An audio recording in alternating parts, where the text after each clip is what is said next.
All right, since our potatoes are going to take the longest, we'll start in on those first. We'll take our rear burner and we'll turn it up to about 8.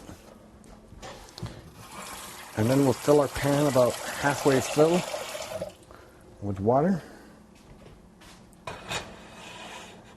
And while we're waiting for that to heat up, we're going to take our stick of butter and prepare our casserole dish. So we'll just lightly run butter over the bottom of this dish. And then we'll put that aside. We'll take our potato and we'll give that a wash to make sure that all the dirt is off it. Then we'll come back and go over it and pick off any eyes that have formed.